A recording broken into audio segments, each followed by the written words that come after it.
Hi there, Assalamualaikum warahmatullahi wabarakatuh. I'm Azimah from myenglishmatters.com. I hope you guys can hear me.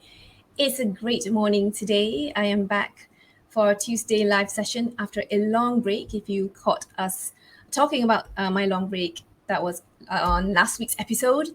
So today I'm here solo. It's normally Amna, so I'm back. In today's episode, we are going to talk about words that differ in stress. We're going to compare British English versus American English. So do say hello because I'm here live, so I can see who's here. Things like that. It's great to see that you are watching and you can follow along with me. So we're going to look at pronunciation. So I do need you to sit down comfortably and follow along with me. We're going to compare British English versus American English. And the title there says 26 words that differ in stress. But because this is part 3, we are going to only cover 7 words, right? The title says 26 words. So you have to watch part 1 and part 2, which were pre-recorded sessions, which I recorded also for another radio show. So for this one, I'm doing it live right here in our Facebook page. Okay. Good morning, Cik Zamila. Good morning, Zaib Liao. I'm going to bring that up. Okay. Good morning. Good morning, Janatu. Sidi Haja, Rosita, morning. Okay, great to see you. Good to see you, Hani. Hi, Jessie. Thank you so much for saying good morning and hello. Assalamualaikum as well to you. Hi, Riaz. Good morning, Saleha. Yay, so happy to see you. Yes, she's my friend back in UIA. All right. Okay, Nigel, good morning. Ria, thank you. I'm happy to be back. This is the weird thing. I was editing this video, this version. I was editing it this morning for an hour. And then at 10 o'clock, when I was nearly done, right, it's my 26th word. I was nearly done. Then suddenly my phone, my laptop died on me. So I was like, oh my goodness, I'm in a rush because I'm like, okay, I don't have time to do this again. We're going to launch it on, today at 11 o'clock, a pre-recorded one. So I didn't have time. So I thought, okay, I'm going to go live. And I tried to call her, tried to tell her I'm going to go live instead. She didn't pick up the phone. I called her, video called her like twice, 3 times. And I called Aisha and I texted her. I said, okay, take a look at my slides. I'm just going to go do it live. So I'm like, okay, wow, what a morning. So that's why I'm just doing it live instead. All right. Okay. Good morning, everybody. Okay. So 26 words that differ in stress, but we're going to do 7 words because this is part 3. And let's do this. Let's have a recap first. What is word stress? Okay. So we're talking about British English versus American English, words that are spelled the same, but are stressed differently and or pronounced differently. What do I mean by stress? I mean that one of the syllables is given more importance, right? That's what we mean by stress than the rest. So one of the syllables is given more importance. What I mean by more importance is that we use our voice. It's louder, longer as well, so we stress on it, and then higher pitched. So I've got my chopstick here, higher pitched. So you move your pitch higher in one of the syllables.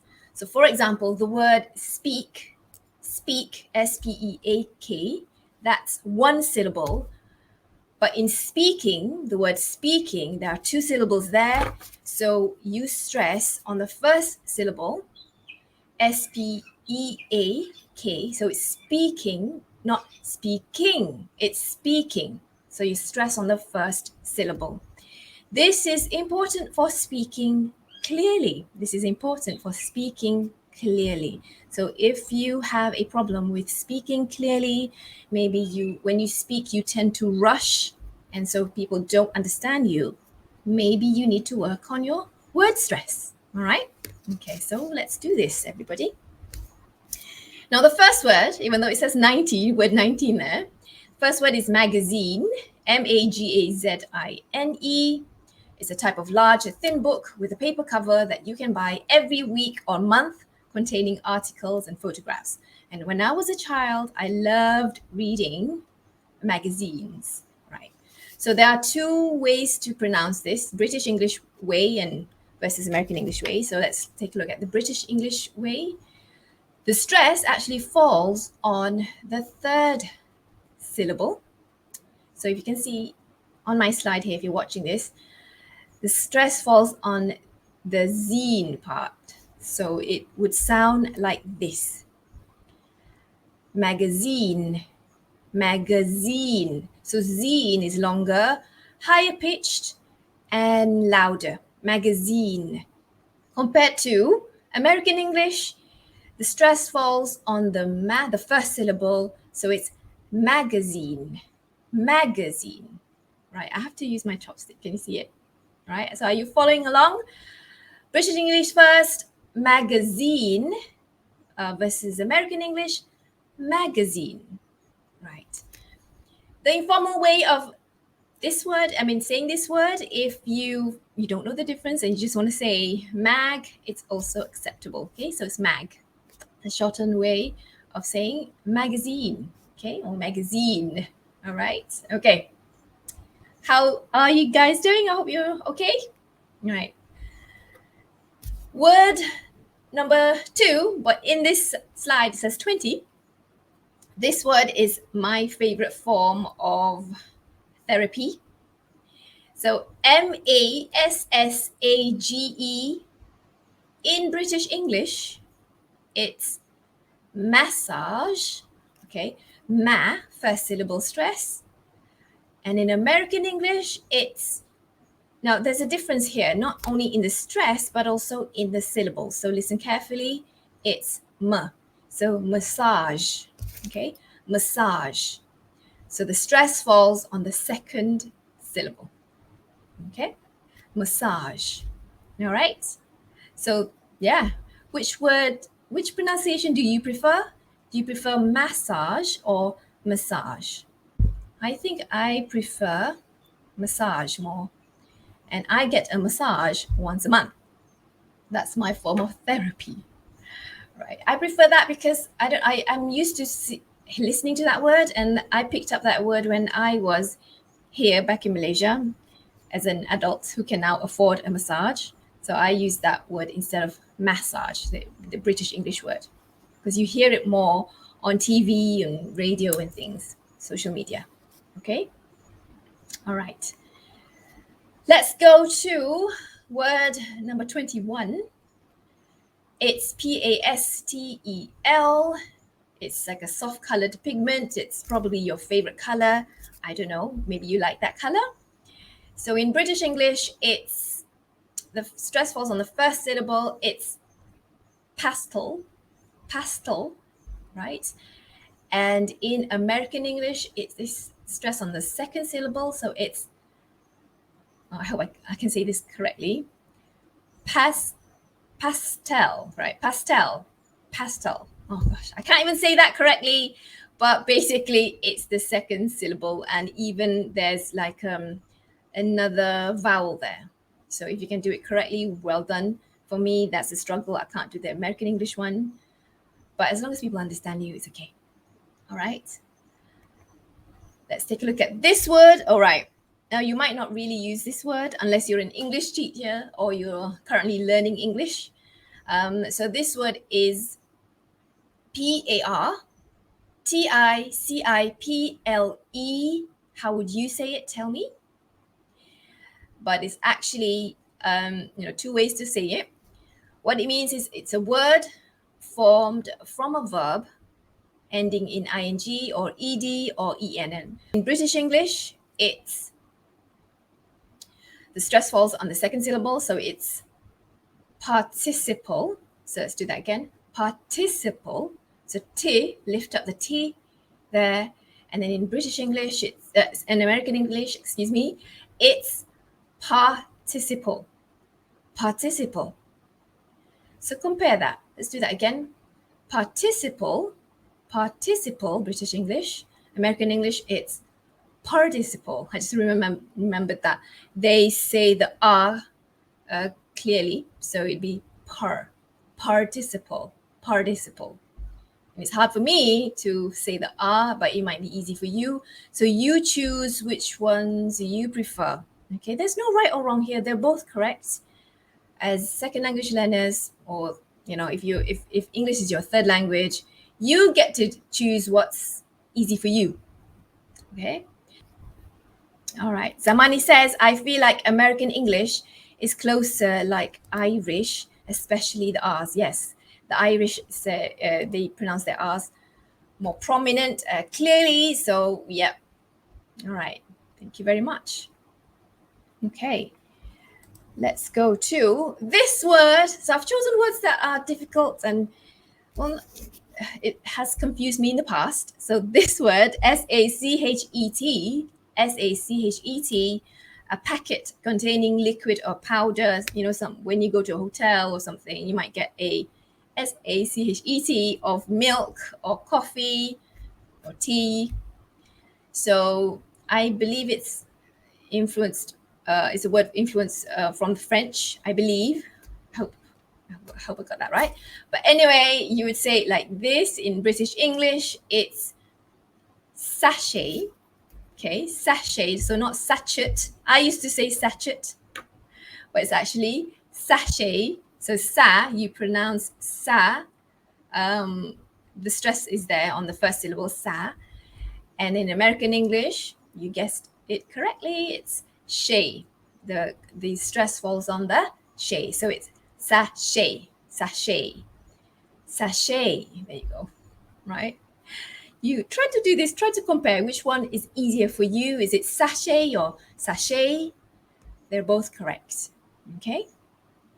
All right, so there you go. Let's go to our 24th word. S-A-L-O-N is a shop where you get beauty treatments, all right? Maybe a haircut, maybe a massage, whatever, a salon. Or is it salon or is it salon? All right, let's take a look. In British English, it's salon. Okay, so it's salon. Oh, it's hard for me. Salon, right? So the pronunciation is, the stress is on the first syllable. And in American English, the stress falls on the second syllable, and it's also pronounced differently. It's salon, salon, sorry, salon, right? When I do this live, it's hard, okay? Salon, you have to forgive me, okay? For example, in Malaysia, there are many Muslimah-friendly salon or salon. Which one is easier for you? You decide, you decide. For me, I think I prefer salon more than salon. But you might hear salon more if you often listen to, movies, American movies and media and all of that. You might hear salon more often. Oh, I actually think that's easier, salon, right? Moving on to our 25th word, my favorite word. It's W-E-E-K-E-N-D. We have, of course, the British English version, which is the stress falls on the second syllable. That means it's weekend. So it's weekend, weekend, right? End. And then American English, it's weekend, weekend. Okay, let's do that again. British English, weekend. American English, weekend. So it's like that, okay? The office is closed at the weekend. Weekend, that's in British English. And in American English, pay attention to the preposition. The office is closed on the weekend. On the weekend. So in American English, they use on for the word weekend. But in British English, they use at the weekend, at the weekend. Which ones do you prefer? Let me know. Which ones are you used to? Let me know. I use on the weekend more than I use at the weekend, to be honest. So let's take a look at an example, another example. The weekend for Malaysians is Saturday and Sunday, except for the states of Kedah, Kelantan, Terengganu, and Johor. And I'm staying right now in Terengganu. Whereas in other parts of Malaysia, the weekend is Friday and Saturday. Okay. Right. So I have a question here from Shafadila. Is it okay to mix British English and American English? This is my personal view on this matter. I think as second language learners, it's okay, it's forgivable, it's normal for us to mix British English and American English. But if you favor, let's say, 90% American English, and then you use some, the rest, like 20% British English or whatever, 10%, I think it's okay, to me personally, because it's our second language, it's our third language, right? And I think it's normal. I think people around the world tend to mix that, so it's normal to me. But if you're writing a document, then it comes down to spelling, so you need to be consistent with that. When it comes to spelling, choose either British English or American English, because there are different ways to spell certain words, right? Okay, all right. Okay, moving on to our final word, vaccine. It's an important word right now. So it's a substance that is given to people to stop or protect them from getting a particular disease. So have you guys got your vaccine? Let me know. So let's take a look at the British English way of saying this. It's vaccine, okay? So the pronunciation here is vaccine. The stress falls on the first syllable, vaccine, whereas in the American English, it's vaccine. So seen there, all right? The second syllable, the stress is on the second syllable. So my question is, will the vaccines end the pandemic? I don't know. We don't have the answer to that yet. Right, we'll find out, okay? So if you like this, I hope you can catch the first part 1 and 2 video of this lesson, because there are 26 words. There are more words, right? If you haven't caught the first one and second one, there's the video available on our website at myenglishmatters.com, all right? So tips to help you, to help with your pronunciation: read out loud nursery rhymes and lyrics, look in the mirror, and use larger facial movements. If you find yourself mumbling a lot when you speak English, it just doesn't sound natural, it doesn't flow easily, perhaps you can look in the mirror and test out your muscles and use larger facial movements so that you can hear the differences between this way of saying it versus another way of saying it. Record yourself reading out loud. I love to do that, so I hope you guys can do that as well. And of course, get feedback. Ask your friends, ask your boss about your pronunciation. Do you sound good? What else can you improve on, etc. All right. So if you like this and you want more tips, join our email list and get weekly tips at myenglishmatters.com. Okay. All right. So thank you very much for joining me. Let's take a look at some questions. I'm not going to be able to answer everything, but just take a look at some questions related to today's topic. Okay. So Amna says, in Malaysia, British English is mostly used for writing. Yep. And it also depends on the company you are working at as well. Okay. And it's schools as well, Aisha says. All right. Okay. So let's see. Exams in English, Abdurrahim asked, if in school we prefer to use the British English way of spelling things. Okay, all right. Somebody says, I prefer American because, they don't like this particular British team, is it? All right, okay.